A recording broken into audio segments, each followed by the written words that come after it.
Good morning to everyone. Today session में discuss करेंगे फिर उसी सीरीज के साथ फिजिक्स के अनसोल्ड पेपर। ये हमारा सेट रहेगा 2020 346 XS। 2020 का है ये सेट और 346 XS है। और यदि डियर स्टूडेंट आप हमारे YouTube channel physics bye Sunil sir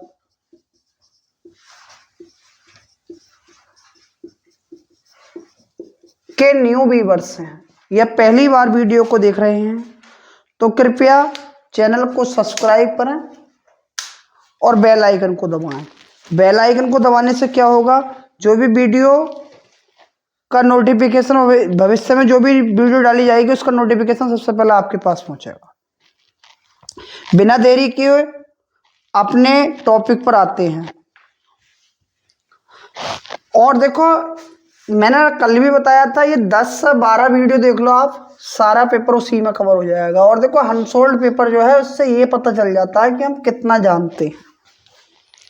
पहला क्वेश्चन है हमारा रेडियो एक्टिव पदार्थ। मैं क्वेश्चन के साथ लिख दे रहा हूं।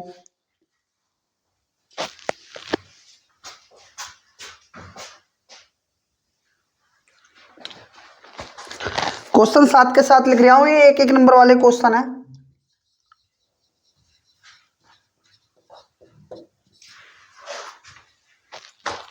रेडियो एक्टिव पदार्थ के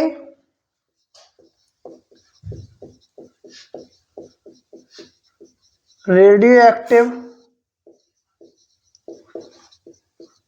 पदार्थ के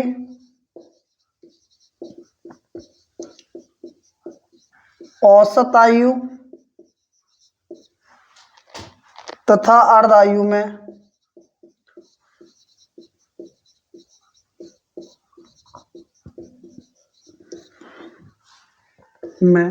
संबंध लिखिए। इन्हें हमें एक्सप्लेन नहीं करना है, बस इनका संबंध लिखना है, क्योंकि ये एक नंबर का क्वेश्चन है और एक ही सेकंड का और एक ही वर्ड का क्वेश्चन होता है। ये होता है औसत आयु बराबर यानी टॉ बराबर 1.44 इंटू टी हाफ। ये हो गया इनका रिलेशन। अब देखो, जिससे ये आता होगा उसका एक नंबर हो गया, जिससे नहीं आता होगा उसका एक नंबर खत्म। आगे क्वेश्चन है हमारा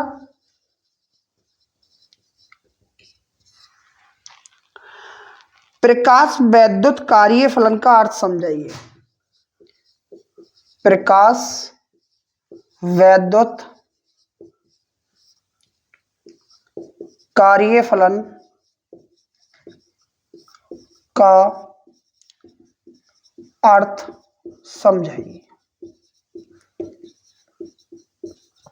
कभी कभी ये भी कह देता है कि जो है प्रकाश वैद्युत कार्य फलन का सूत्र लिखिए। तो कार्य फलन क्या होता है? देखो, किसी भी धातु से इलेक्ट्रॉन उत्सर्जित करने की जो क्षमता होती है वही हमारा उस धातु का कार्य फलन कहलाता है। और इसका भी सूत्र हम लिख देंगे, W बराबर क्या हो जाएगा, H न्यू नॉट। ये साथ के साथ सब लिखते हुए चलिए, ये बहुत इंपॉर्टेंट क्वेश्चन है हमारे।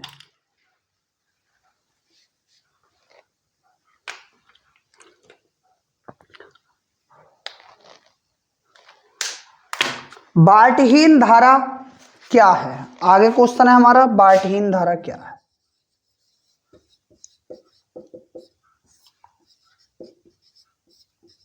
बार्टहीन धारा क्या है? तो बार्टहीन धारा क्या है? तो इसकी परिभाषा हो जाएगी कि किसी भी परिपथ में जब औसत शक्ति क्षय शून्य होता है तो वह धारा बार्टहीन धारा कहलाती है। जब भी किसी भी परिपथ में औसत शक्ति क्षय क्या रहे, शून्य, तो वह क्या कहलाती है, बार्टहीन धारा कहलाती है। अब यह है विभव प्रवणता की परिभाषा दीजिए। काय की परिभाषा बोल रहा है, विभव प्रवणता की।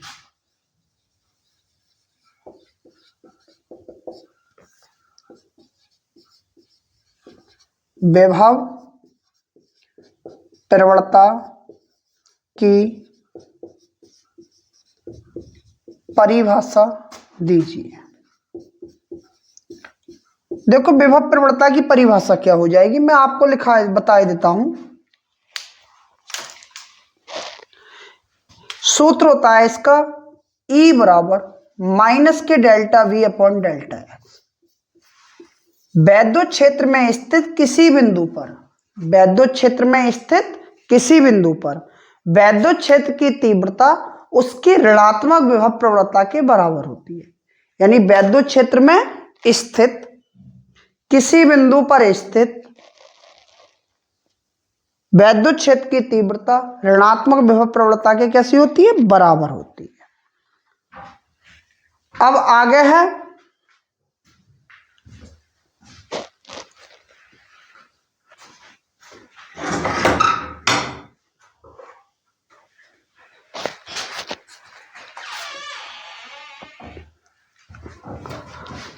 हमारा इसका ये है, चल कुंडली धारा मापी की धारा सुग्राहिता को परिभाषित कीजिए।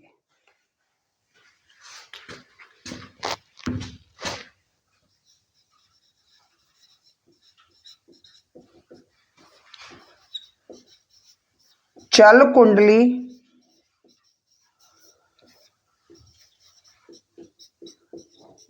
धारा मापी की धारा सुग्राहिता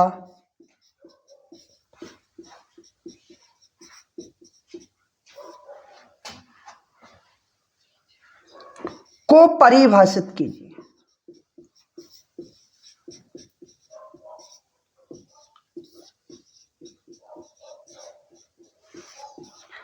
अब इसको हमें परिभाषित करना है तो बिल्कुल सिंपल तरीका है हमारा। चल कुंडली धारा मापी की सुग्राहिता होती है SI और फाई ऐंठन कोण I वैद्युत धारा। तो इसकी क्या परिभाषा हो जाएगी कि ऐंठन कोण तथा वैद्युत धारा, ऐंठन कोण तथा वैद्युत धारा के अनुपात को चल कुंडली धारा मापी की धारा सुग्राहिता कहते हैं। क्या हो जाएगी, एक बार और बता देता हूं। ये क्या है हमारा ऐंठन कोण, ये क्या है वैद्युत धारा, और दोनों का जब रेशो ले लेते हैं वही हमारी करंट सेंसिबिलिटी होती है। ठीक है, आप स्क्रीनशॉट ले लो। देखो 6 नंबर के क्वेश्चन हमारे 6 शब्दों के ही हैं लगभग।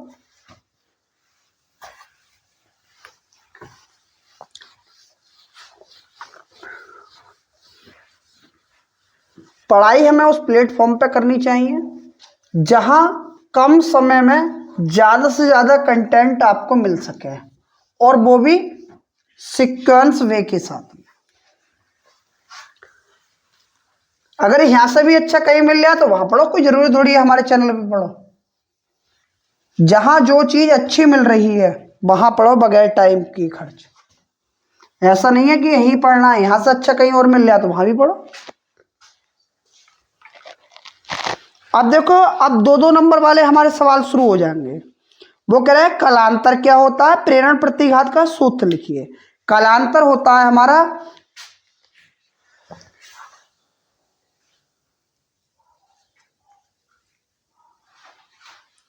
विभव तथा धारा की कला में जो भी जानकारी मिलती है वो काय के द्वारा मिलती है, कलांतर की। यानी कला में अंतर कि कितने अंश के एंगल पर आगे बढ़ रही है, कितने अंश के एंगल पर पीछे घट रही है, तो वो हमें कलांतर होता है। तो कलांतर तो हो गया, और वो कह रहा है हमसे कि प्रेरण प्रतिघात का सूत्र लिखिए। तो देखो प्रेरण प्रतिघात का आपने पढ़ा है XL बराबर ओमेगा L, और आप जानते हो ओमेगा बराबर क्या होता है 2πf। तो क्या हो जाएगा XL बराबर 2πfL, यही हमारा सूत्र है। बस एक और एक 2 नंबर का सवाल है भाई, ये भी हमारा हो गया।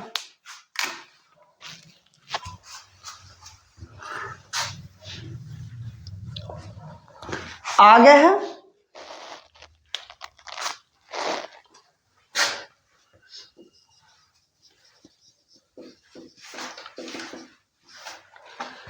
तरंग दैर्ध्य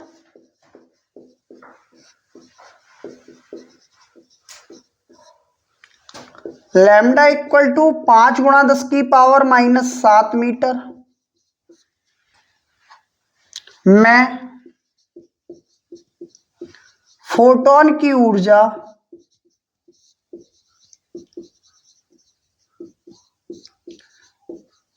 इलेक्ट्रॉन वोल्ट में ज्ञात कीजिए।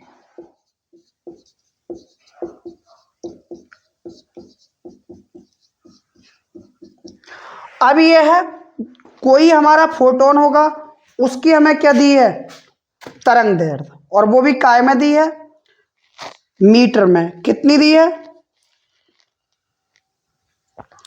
वो दी है हमें 5 × 10⁻⁻7 मीटर। और हमसे क्या पूछ रहा है कि इसकी एनर्जी इलेक्ट्रॉन वोल्ट में क्या होगी।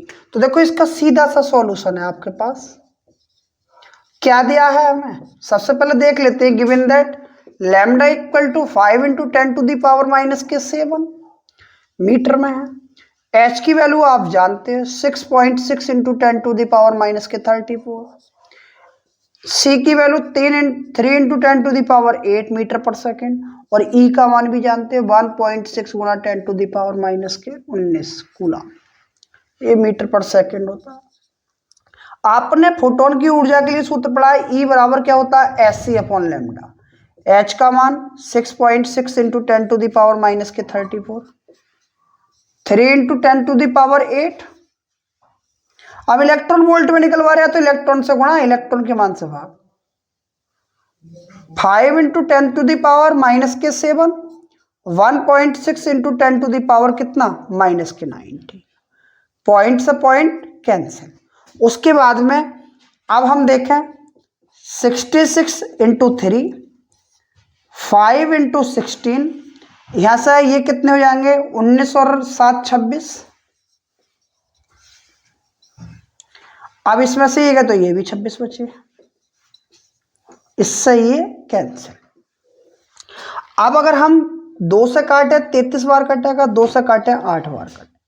यह आएगा ई बराबर 33 × 3 बटे 8 पंजे 40, 33 3 99। अगर बेटा ऊपर 100 होता, नीचे 40 है, तो ये पूरा पूरा हमारा 2.5 बार जाता, 2.5 बार। तो अब भी हम इसे लिख देंगे, अप्रोक्सीमेट का साइन होता है कितना, 2.5, और वो भी क्या, इलेक्ट्रॉन वोल्ट। अगर हम इसकी डायरेक्ट नॉर्मल एनर्जी ऐसे निकाल दें जूल में, उसके बाद इलेक्ट्रॉन के मान से भाग करें, तो वो और हमारा सेंसिटिव हो जाएगा। इसलिए हम जो है डायरेक्ट पहले इलेक्ट्रॉन वोल्ट में ही कन्वर्ट करके निकालते हैं।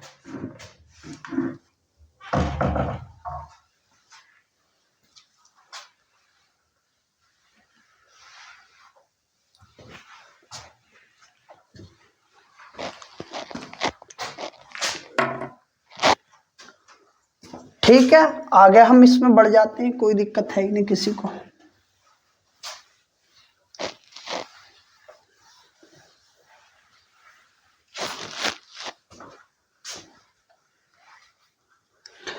एक प्रिज्म का कोण विचलन कोण बराबर हो तो प्रिज्म के पदार्थ का अपवर्तनांक ज्ञात कीजिए। आगे हमारा क्वेश्चन,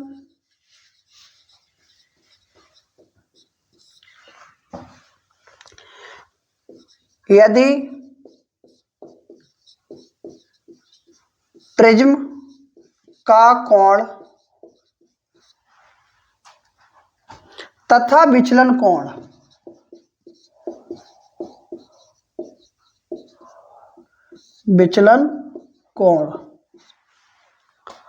बराबर हो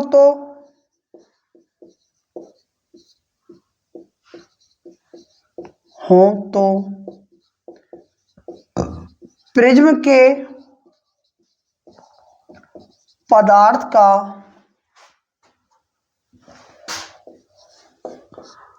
अपवर्तनांक ज्ञात कीजिए।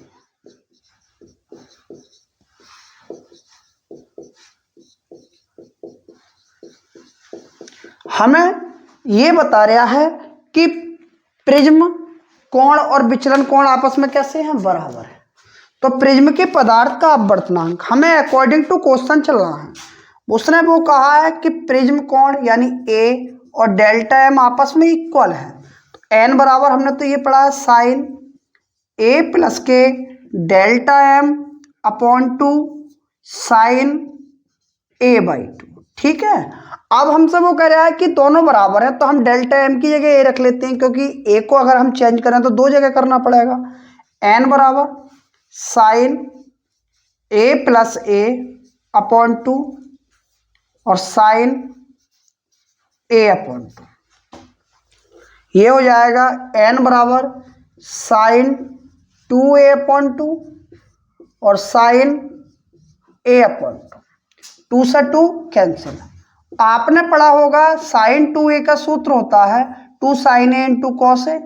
अब ये ए का है तो ए बाई टू हो जाएगा, एन बराबर two sine A by two into cos A by two upon sine A by two. इससे ये कैंसिल, ये आ जाएगा हमारा एन बराबर two cos A by two. ये सूत्र कहाँ से आया? अच्छा, ये होता है sine two A equal to sine A into cos A. यहां पर मैनेज ये करना होता है, अगर टू ए है तो यहां पर ए आता है, यानी आधा एंगल, और जब एक ए है तो कितना हो जाएगा? ए बाई टू। यही हमारा क्या है? उस प्रिज्म के पदार्थ का अपवर्तनांक है।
आगे है हमारा कि नॉर गेट का प्रतीक चिन्ह तथा सत्यता सारणी बनाइए। देखो, हालांकि सिलेबस से बाहर है, लेकिन क्वेश्चन कभी भी कुछ आ जाता है, मैं बता दे रहा हूं।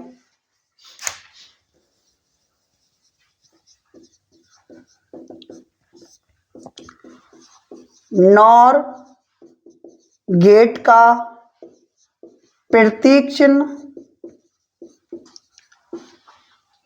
तथा सत्यता सारणी बनाइए।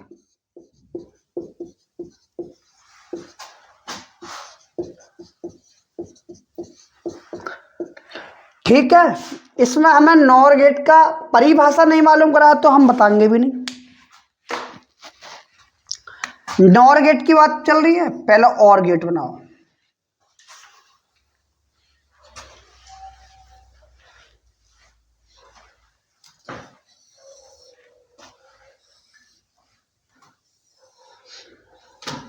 फिर नॉट गेट बनाओ। ए वी, ए वी, ये इनपुट है और गेट के लिए।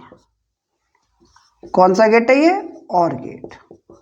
यहां निकल आएगा y बराबर ए प्लस वी का बार।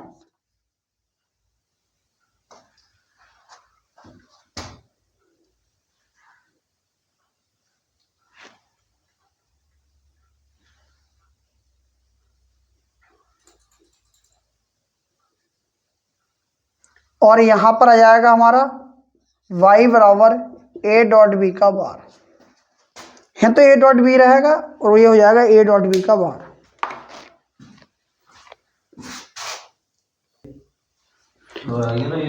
ये क्या है? y बराबर ए प्लस बी और यहां हो जाएगा ए प्लस बी का बार।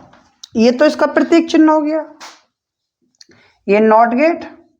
अब इसकी सत्यता सारणी बनानी है हमें। क्या बनाना? सत्यता सारणी।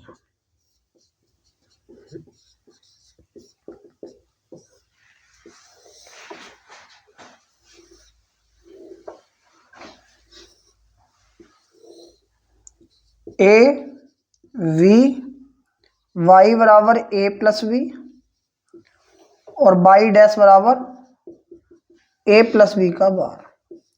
0 0 1 1 0 1 0 1, जीरो की जीरो को जोड़ोगे 0 आएगा, 1 आएगा, ये भी 1 आएगा, ये भी 1। जो 1 है वो 0 हो जाएगा, जो 0 है वो 1 आ गया। ये हमारी इसकी सतत सारणी हो गई और वो उसका प्रतीक चिन्ह हो गया।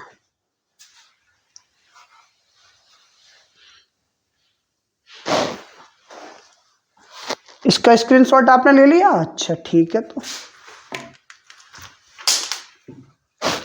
आगे बढ़ते हैं। अब हमारा सेक्शन डी हो जाएगा शुरू, जिसमें 3-3 नंबर वाले क्वेश्चन शुरू।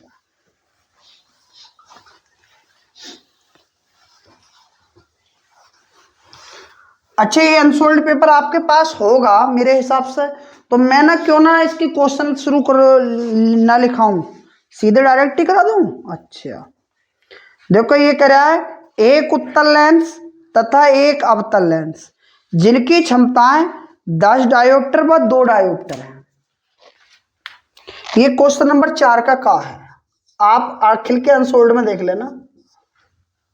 वो कह रहा है एक उत्तल लेंस, यानी P1 का मान हमारा 10 डायोप्टर है और P2 का मान हमारा माइनस के 2 डायोप्टर है, क्योंकि अवतल लेंस है। अब उसके बाद में वो ये कह रहा है, पहले तो इन्हें दोनों को संयुक्त करो। संयुक्त क्या होगा? P1 plus P2। P बराबर 10 माइनस के 2, या P बराबर आ जाएगा 8 डायोप्टर। अगर मैं यहाँ से F का मान निकालूं तो 1/P हो जाएगा, या F बराबर क्या हो जाएगा हमारा 8। अब इस समय फोकस दूरी मीटर में, इसे सेमी में चेंज कर दिया, तो ये आ जाएगा हमारा F बराबर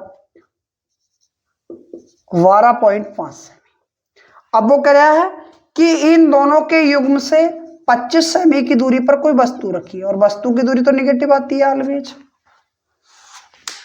आपने पढ़ा है कि प्रतिबिंब की स्थिति हुई रहा। अच्छा, 1/f equal to 1/b minus के 1/u। 1/f का मतलब 12.5, 1/b हमें निकालना है, u का मान माइनस माइनस प्लस। अब हमने पॉइंट हटाया, 0 बढ़ा दिया। अब इसे 5 से 2 बार काट दिया, 5 से इसे 25 बार काट दिया, 2/25। अब ये प्लस का इधर का हो गया माइनस का, 1/v।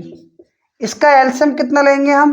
1/v, 25 एलसीएम ले लिया, 2 माइनस के 1, 1/v बराबर 1/25, या v बराबर कितना आ गया 25 सेमी। प्रतिबिंब जो बनेगा वो कितनी दूरी पर बनेगा? 25 सेमी की दूरी पर। ये न्यूमेरिकल है, बहुत अच्छा न्यूमेरिकल है ये।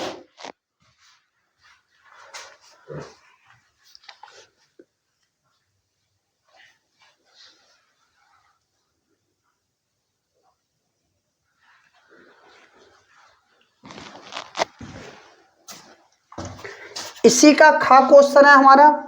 वो ये कह रहा है कि फ्रिंज की चौड़ाई के लिए व्यंजक प्राप्त कीजिए। फ्रिंज की चौड़ाई के लिए व्यंजक, तो हम लिख देंगे यहां फ्रिंज की चौड़ाई के लिए व्यंजक। फ्रिंज की चौड़ाई के लिए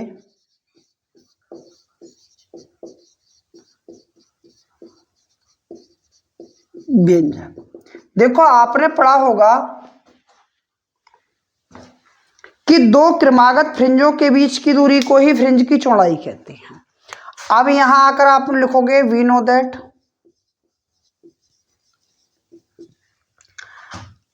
एम लैम्डा बराबर एक्स डी अपॉन डी, वटे में एक करके क्रॉस मल्टीप्लाई कर दो, तो यहां से एक्स की वैल्यू हमारी क्या हो जाएगी? एक्स की वैल्यू हो जाएगी M D lambda upon small D. ये एक्स एम भी फ्रिंज आ गई। अगर मैं एम की जगह m+1 रख दूं तो ये आ जाएगा एक्स m+1। एम की जगह रखना है सिर्फ, यहां रख दोगे m+1 D lambda upon D. और मैं क्या कह रहा हूं? दो क्रमागत फ्रिंजों के बीच की दूरी के अंतर को ही तो फ्रिंज की चौड़ाई कहते हैं। तो हम फ्रिंज की चौड़ाई के लिए बड़ी वाली फ्रिंज में से छोटी वाली फ्रिंज को घटा देते हैं। अब एक्स m+1 की वैल्यू कितनी है? m+1 D lambda upon D minus M D lambda upon D. अब इसकी मल्टीप्लाई भी कर लें तो m d lambda upon D plus d lambda upon D minus m d lambda upon D. इससे ये हमारा क्या हो जाएगा कैंसिल, W इक्वल कितना जाएगा d लैम्डा अपॉन डी। यही फ्रिंज की चौड़ाई के लिए हमारा क्या है सूत्र है। और ये बहुत इंपॉर्टेंट है 3 नंबर का, बताओ क्या है परिभाषा। मैंने बताई दी आपको कि दो क्रमागत फ्रिंजों के बीच की दूरी को ही फ्रिंज की चौड़ाई कहते हैं। हमेशा बड़ी वाले में से ही घटाते हैं छोटे को।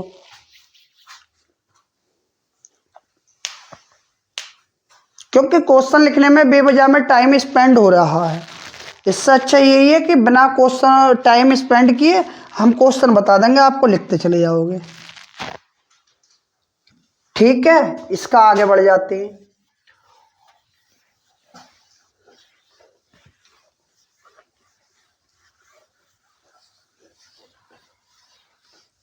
और ये वीडियो इतनी इंपॉर्टेंट है, अपने मित्रों के साथ शेयर करते रहा करो, क्योंकि इतने कम समय में और फ्री में इतना अच्छा कंटेंट हर जगह मिलना मुश्किल है।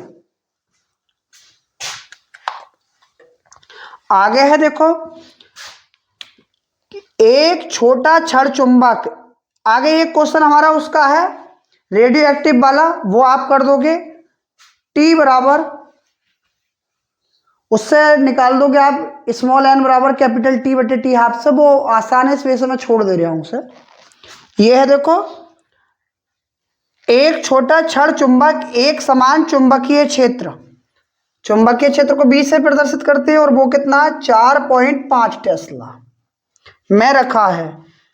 अक्ष से 30 अंश का कोण बनाता है। थीटा की वैल्यू हमारी कितनी है 30।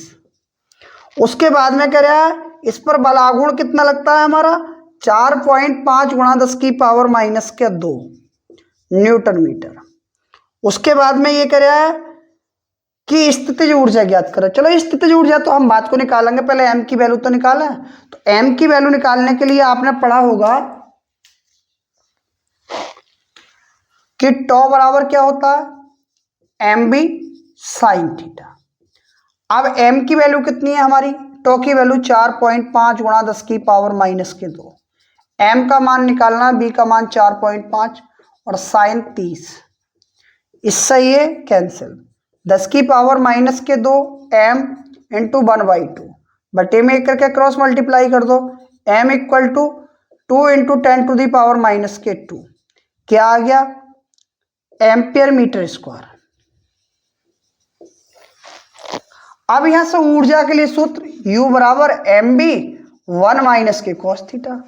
इससे आप खुद ट्राई कर सकते हो। देखो इसमें अगर मैं इसे भी करने लगूं तो हालांकि ये वीडियो बड़ी हो जाएगी, उससे मुझे कोई फायदा नहीं। फायदा जब भी मिलेगा जब तुम्हें मेरा कुछ पढ़ने के बाद कुछ अच्छे नंबर आए तो।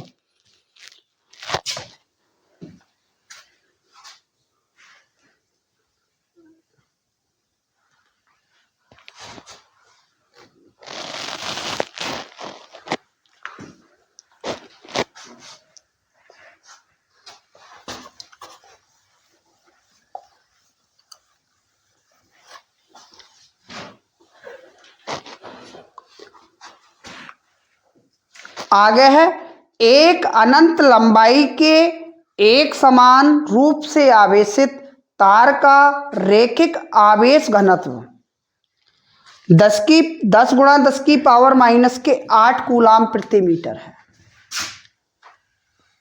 लैम्डा का मान है 10 गुणा 10 की पावर माइनस के 8 कूलाम प्रति मीटर है। इससे 2 सेमी की दूरी पर, कितनी दूरी पर 2 सेमी,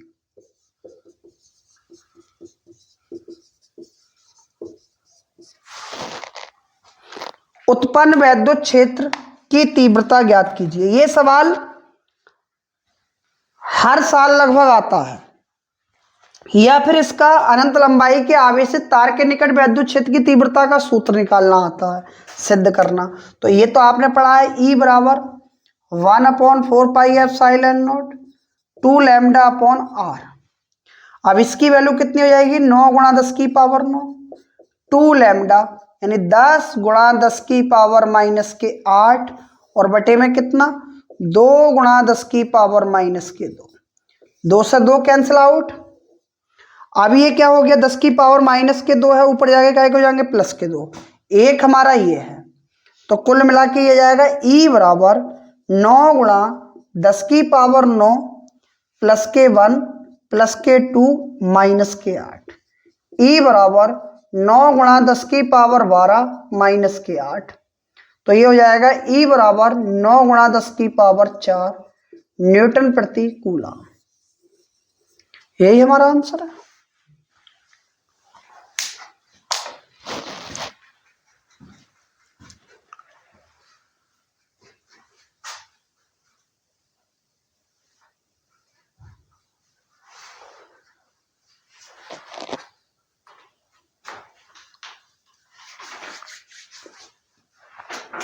चलो ये भी हो गया। अब आगे बढ़ते हैं। अब होता है हमारा क्वेश्चन नंबर 5 वाला शुरू।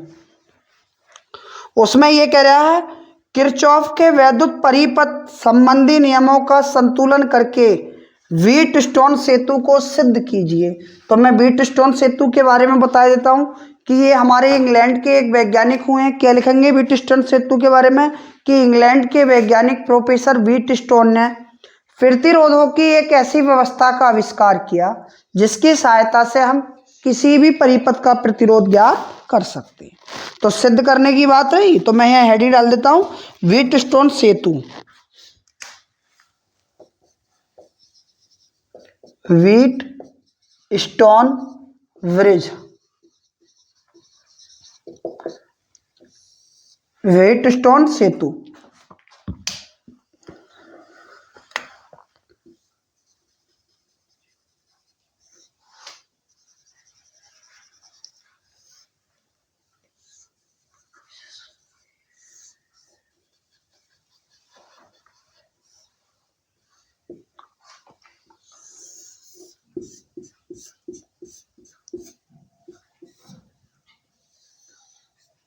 ये P Q R S और हम यहाँ पर एक धारा मापी लगा देते हैं जिससे कि धारा के मान में विक्षोभ का लगातार पता चलता रहेगा। अब यहाँ से निगेटिव पॉजिटिव करंट जो फ्लो होती है पॉजिटिव टू निगेटिव होती है, इसमें आई करंट फ्लो हो रही है, यहाँ तक आई रहेगी, इस पूरे वाले वायर में I1 हो जाएगी और इस वाले वायर में I2 हो जाएगी और फिर जब फाइनल आउट निकल के आएगी तो आई बाहर आ जाएगी। ये फर्स्ट क्लोज मैश हो जाएगी, ये सेकंड क्लोज मैश हो जाएगी। हम इसमें इस तरीके से धारा प्रवाहित कर सकते हैं।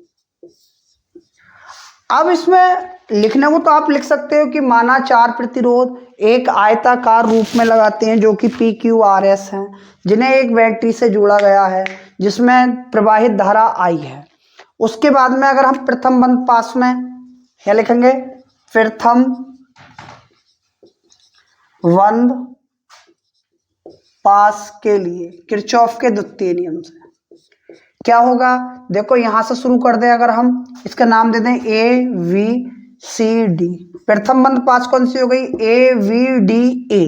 अब हम यहां से शुरू होते हैं तो ये पॉजिटिव है, तीर के अकॉर्डिंग है, तो ये हो जाएगा I1P, नीचे निकल कर आएंगे, तीर नीचे ऊपर को जा रहा है, धारा नीचे को, माइनस के I2R इक्वल टू क्या हो जाएगा 0, माइनस का है दूसरी साइड जाएगा तो क्या हो जाएगा प्लस का I2R।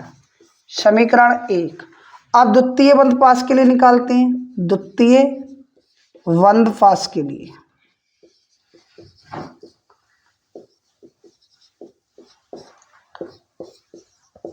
द्वितीय बंद पास के लिए तो द्वितीय बंद पास के लिए हमारा क्या आ जाएगा, यह जाएगा I1Q माइनस I2S इक्वल 0 या I1Q बराबर I2S समीकरण 2। यहाँ आ जाएगा समीकरण 1 को 2 से भाग देने पर, जब भाग देंगे तो डियर स्टूडेंट क्या आ जाएगा, ये आ जाएगा हमारा I1P अपॉन I1Q, LHS को LHS से और RHS को RHS से भाग दोगे आप, ये आएगा I2S। इससे ये कैंसिल, इससे ये कैंसिल, ये आ जाएगा हमारा P अपॉन Q बराबर R अपॉन S। और यही हमारा क्या है व्हीट स्टोन सेतु है। 3 नंबर का बताओ क्या है? 1 नंबर कैलकुलेशन का होगा, 1 नंबर लिखने का होगा और बाकी 1 नंबर इसका सिद्ध करने का। 3 नंबर हो गए। तो हार्ड सवाल है। फिर आगे कह रहा है श्रेणी अनुनादी परिपथ में आवृत्ति के लिए व्यंजक प्राप्त कीजिए। तो आवृत्ति पहले से उतारो आप, फिर मैं समझाता हूं।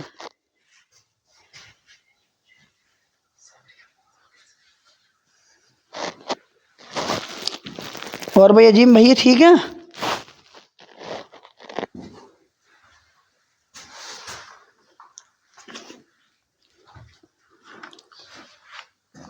देखो आ गए, ये स्क्रीनशॉट ले लिया, आ गए। 10 मिनट में हमारा पूरा अनसोल्ड होने वाला है। क्या है, कुछ रखा थोड़ी है। दिक्कत वहां आती है जहां रट के पढ़ाया जा रहा है। यहाँ तो कहीं भी कुछ भी पूछो। अगर आपको एक लड़के की डिमांड है कि 10 अनसोल्ड पेपर कराओ, तो मुझे 10 कराने हैं। उसके बाद एक लगभग 2-2.5 घंटे की क्लास होगी सबसे बड़ी, जिसमें सारे क्वेश्चन होंगे। मन करे तो देखो, मन करे तो मत देखो। यह देखो, श्रेणी अनुनादी परिपथ की सहायता से आवृत्ति के लिए व्यंजक प्राप्त कीजिए।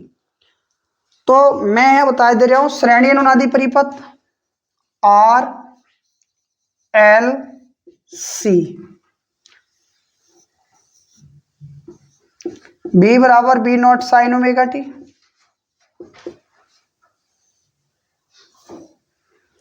आर एल सी, इसके according B R V L V सी।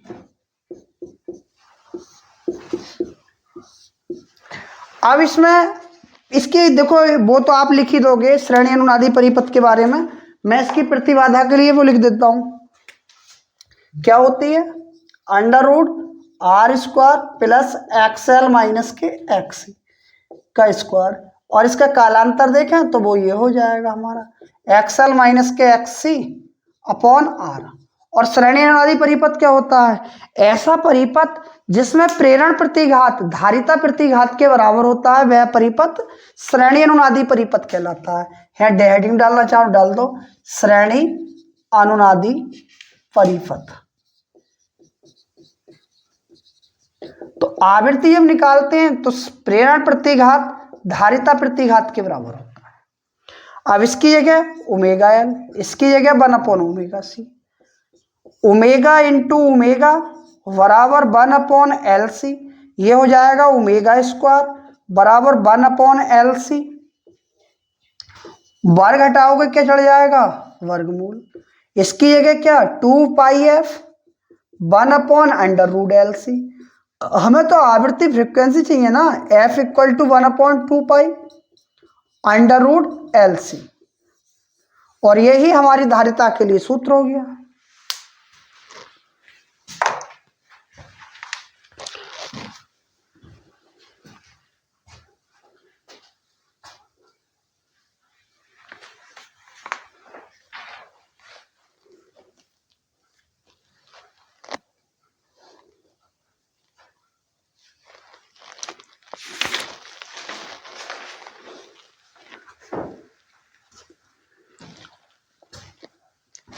आगे है भाई हमारा इसमें समांतर प्लेट संधारित्र की धारिता के लिए व्यंजक प्राप्त कीजिए। हमें क्या निकालना है? समांतर प्लेट संधारित्र की धारिता के लिए व्यंजक।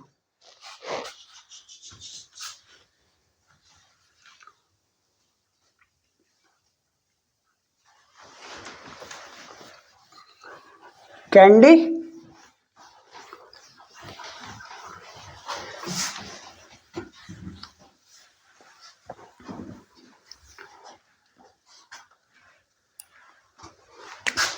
हेडिंग डालोगे, समांतर प्लेट संधारित्र की धारिता।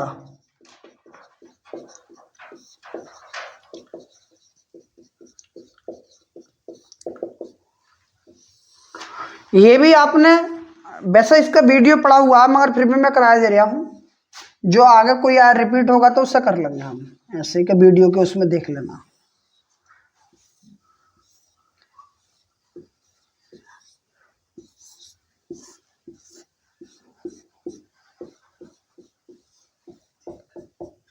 ये हमारी पृथ्वी है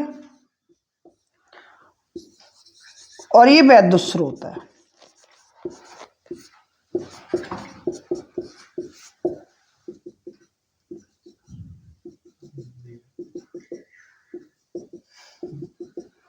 वैद्युत स्रोत पॉजिटिव हो जाएगा और पृथ्वी क्या हो जाएगी, नेगेटिव। इसे x कह देंगे, इसे y, और एक प्लेट से दूसरे प्लेट के बीच की दूरी स्मॉल d।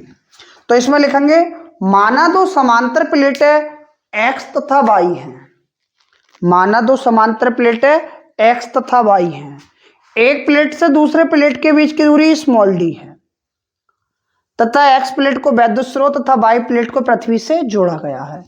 वैद्युत स्रोत के कारण इस पर प्लस q आवेश है, पृथ्वी के कारण इस पर नेगेटिव आवेश है। आपने पढ़ा है E बराबर क्या होता है, sigma upon K epsilon not. अब सिग्मा बराबर क्या होता है, Q अपॉन ए। ये हो जाएगा E बराबर Q upon K epsilon naught ए। E बराबर क्या हो जाएगा, B अपॉन डी। समीकरण 1 समीकरण 2, समीकरण 1 व 2 से B अपॉन डी बराबर Q upon K epsilon naught A, cross multiply V equal to Q D upon K epsilon naught A. यहां लिखेंगे हम धारिता की परिभाषा से, धारिता की परिभाषा से।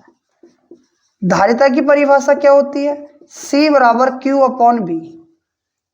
तो Q की वैल्यू तो ऐसी रहेगी, V का मान लगा दोगे कितना, Q D upon K epsilon naught ए। Q से Q कैंसिल, तीसरी बटे बन गई तो ये ऊपर पहुंच जाएगा, के एप्सिलॉन नॉट ए अपॉन डी। धारिता का मात्रक क्या, फैराड।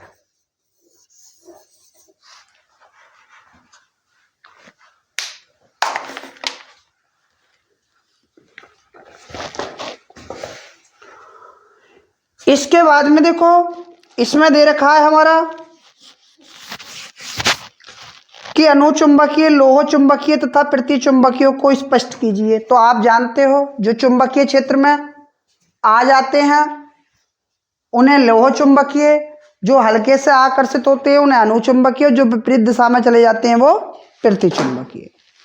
प्रकाश के ध्रुवण को आप जानते ही हो, हाइगेंस द्वितीयक तरंगिकाओं के आधार पर प्रकाश के परावर्तन के नियम की व्याख्या भी मैंने कराई है। ये सवाल मैंने कराई दिया कि त्रिज्या इतनी है, चाल इतनी है, तो धारा का मान ज्ञात कीजिए। एम्पीयर का परिपथीय नियम भी आप जानते हो, और ये भी जानते हो आप ट्रांसफार्मर के सिद्धांत पर कार्य करता है। एक सवाल इसमें अलग है, मैं वो करा देता हूं। नमा सवाल है ये कि फैराडे के विद्युत चुंबकीय प्रेरण संबंधी नियम लिखिए। तो नियम तो आप जानते हो कि नियम क्या होते हैं। पहला नियम होता है हमारा न्यूमैन का नियम, किसी परिपथ में उत्पन्न प्रेरित विद्युत वाहक बल चुंबकीय फ्लक्स की ऋणात्मक परिवर्तन दर के बराबर होता है। दूसरा नियम होता है लेंज का नियम, किसी परिपथ में उत्पन्न प्रेरित विद्युत वाहक बल चुंबकीय फ्लक्स की ऋणात्मक परिवर्तन, ये तो पहले ही करा दिया मैंने। लेंज का नियम ये होता है बेटा, सॉरी, किसी परिपथ में उत्पन्न प्रेरित विद्युत वाहक बल अथवा प्रेरित धारा हमेशा उस कारण का विरोध करते हैं जिससे वह स्वयं उत्पन्न होते हैं। इसमें फिर एक न्यूमेरिकल भी दिया है छोटा सा, वो ये है कि 5V बराबर